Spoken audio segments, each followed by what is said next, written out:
एक listed bootstrap profitable company जो हमेशा अपनी अचीवमेंट्स के लिए मानी जाती थी, आज वो बुरी खबरों के चक्कर में न्यूज के अंदर आ रही है।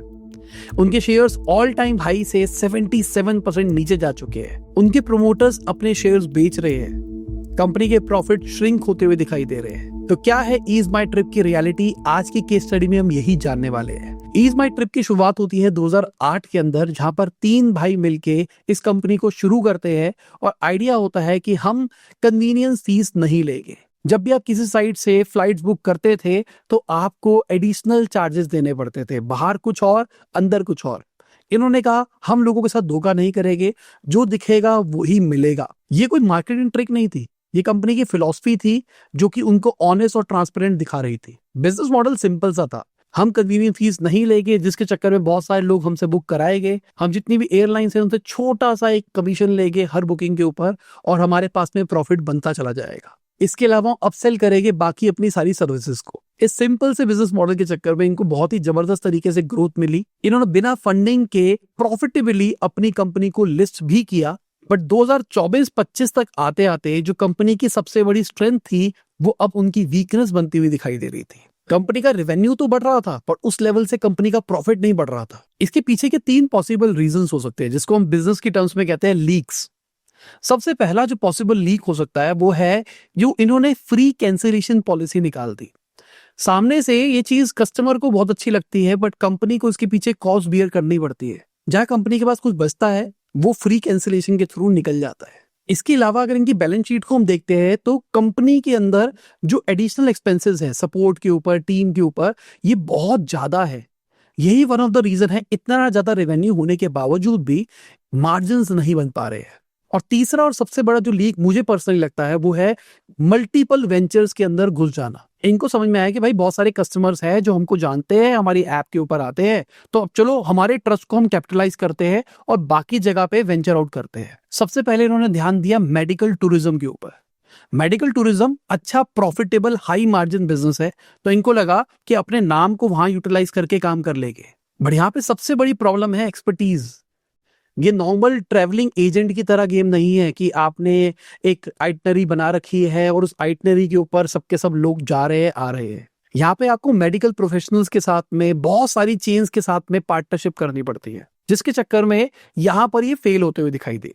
दूसरी, इन्होंने स्टडी अब्रॉड वाली सर्विसेज निकाल दी कि अगर आप बाहर पढ़ना चाहते हो तो आप यहाँ से पढ़ लो।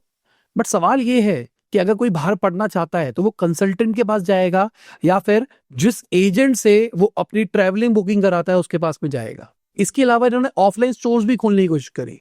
जो कंपनी ऑनलाइन फर्स्ट थी, ऑनलाइन से ही सारा का सारा काम कर रही थी, ऑनलाइन बढ़ता हुआ दिखाई दे रहा है। ऑफलाइन जो कि हाई कैपिटल इंटेंसिव काम है, जहां पर आपके मार्जिन ऑलरेडी थिन है, क्या ऑफलाइन की पेनिट्रेशन की उतनी जरूरत थी या फिर नहीं थी?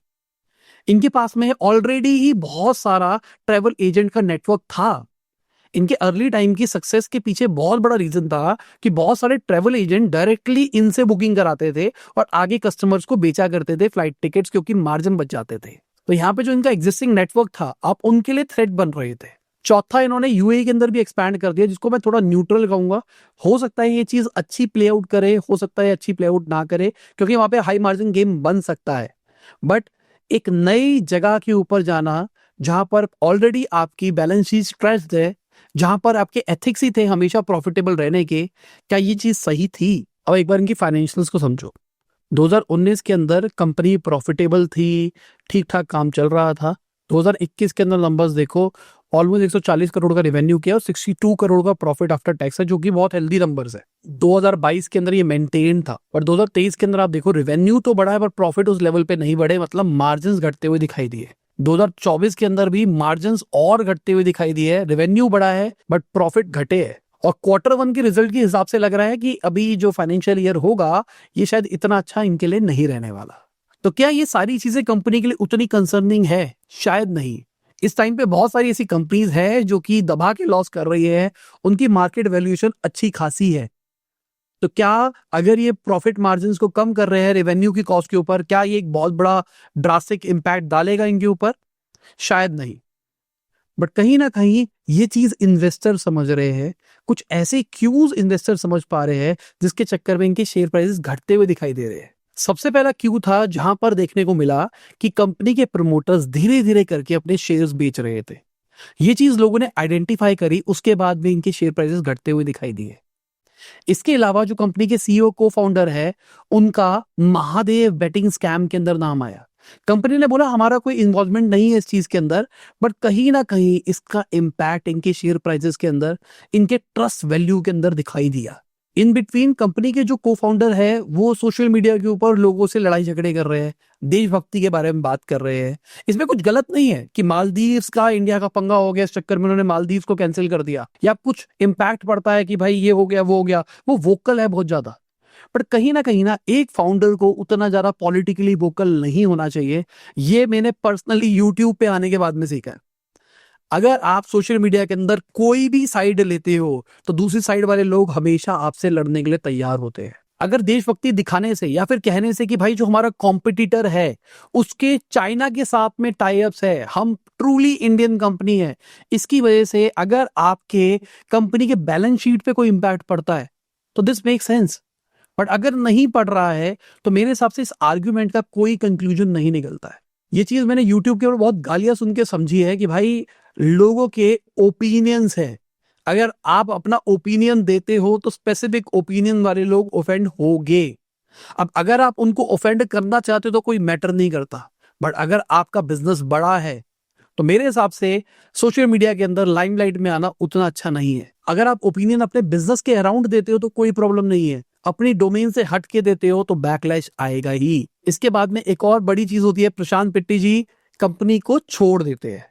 कंपनी के प्रमोटर तो रहेंगे बट कंपनी के अब डायरेक्टर नहीं रहेंगे। उन्होंने कहा कि मैं कंपनी को छोड़ रहा हूं, कहीं और वेंचर आउट कर रहा हूं। अब इसके बहुत सारे पॉसिबल रीजन हो सकते हैं कि भाई वो सोशल मीडिया पे जो बोलते हैं वो अपने ओपिनियंस रखना चाहते हैं सोशल मीडिया के अंदर, बट कहीं ना कहीं उसकी वजह से कंपनी पे इंपैक्ट पड़ता है, इसलिए शायद वो छोड़ रहे, या फिर कुछ और भी हो सकता है। तो कहीं ना कहीं ये सारी चीजें ना इन्वेस्टर के दिमाग में इंपैक्ट डालती है। तो अगर आप इस साल का चार्ट देखोगे, जैसी खबर निकल के आई प्रमोटर ने शेयर बेचे हैं, एकदम शेयर प्राइसेस घटते हुए दिखाई दिए। उसके बाद मेक माई ट्रिप इंसिडेंट के बाद में शेयर प्राइसेस और घटते हुए दिखाई दिए। इसी के बीच में ईडी की इन्वेस्टिगेशन की खबर निकल के आई, शेयर प्राइसेस और घटते हुए दिखाई दिए। फाइनेंशियल ईयर के रिजल्ट निकल के आए, नंबर और घटते हुए दिखाई दिए। फिर एमडी ने रिजाइन किया है, तो अभी आप हाल देख सकते हो। जहां एक साइड पे इनके कॉम्पिटिटर मेक माई ट्रिप को देखे, वो खबरों के अंदर नहीं रहते हैं, कंपनी रहती है। कंपनी के फाउंडर कौन है बताओ, ज्यादातर लोगों को नहीं पता होगा।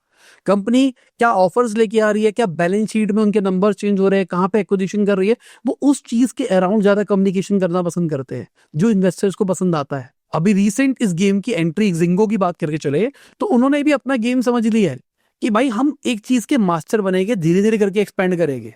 उन्होंने अपने आप को ट्रेन टिकटिंग के अंदर मास्टर बनाया, ऑलमोस्ट आधी मार्केट आज ही कैप्चर करके बैठे। बसेस के अंदर एक्सपैंड कर रहे हैं, फ्लाइट्स के अंदर एक्सपैंड कर रहे हैं धीरे धीरे करके। तो अब ईज बाय ट्रिप का फ्यूचर क्या दिखने वाला है? क्या कंपनी बर्बाद हो जाएगी, एकदम डाउनफॉल की तरफ जाएगी, या फिर रिवाइवल का होप है? सबसे पहली चीज, कंपनी को ब्लीडिंग कम करनी पड़ेगी। जो अनाप शनाप खर्चे करे जा रहे हैं उसको कम करना पड़ेगा, अपना फोकस राइट करना पड़ेगा। दूसरा, जो फ्री चीजें दी जा रही है उसको स्मार्टली पैक करना पड़ेगा। फ्री कैंसिलेशन तो है बट एज अ इंश्योरेंस है कि भाई इतने रुपए दे दो, इतने रुपए दे दो और ये ले लो। तीसरा, इन्वेस्टर के साथ में ट्रस्ट गेन करना पड़ेगा, क्योंकि कहीं ना कहीं नेगेटिव खबरों के लिए ही ईज माय ट्रिप आज के टाइम पे देखा जा रहा है। कहीं ना कहीं कुछ ना कुछ होता है और नेगेटिव खबर ही निकल के आती है। तो इन्वेस्टर का ट्रस्ट करना पड़ेगा। कम से कम 2 साल 3 साल तक फाउंडर्स को, प्रमोटर्स को जुड़े रहना होगा कंपनी के अंदर। और सबसे आखिरी, मुझे लगता है इनको अपनी मेन गेम के ऊपर ध्यान देना पड़ेगा। जो इनकी हाईलाइट है ना उसके ऊपर फोकस करो, उसको बढ़ाने की कोशिश करो। बाकी मैं कोई नहीं होता इनको जज करने वाला, बताने वाला कि क्या करना चाहिए क्या नहीं करना चाहिए। इनके पास में मुझसे बड़े बड़े एक्सपर्ट्स बैठे, पर कहीं ना कहीं जो मुझे लगा, मेरे हिसाब से क्या क्या चैलेंजेस आ रहे हैं, और इस सीरीज के अंदर मैं कोशिश भी ये कर रहा हूँ कि बिजनेस केस स्टडीज हो, कि एक बिजनेस के अंदर क्या चल रहा है उसको हम समझ सके और हमारा एक माइंडसेट बन पाए, एक बिजनेस को अंडरस्टैंड कैसे किया जाता है, किस कंडीशन के अंदर हमको क्या करना चाहिए। तो मेजरली 3 चीजें निकल के आती है इस केस स्टडी से।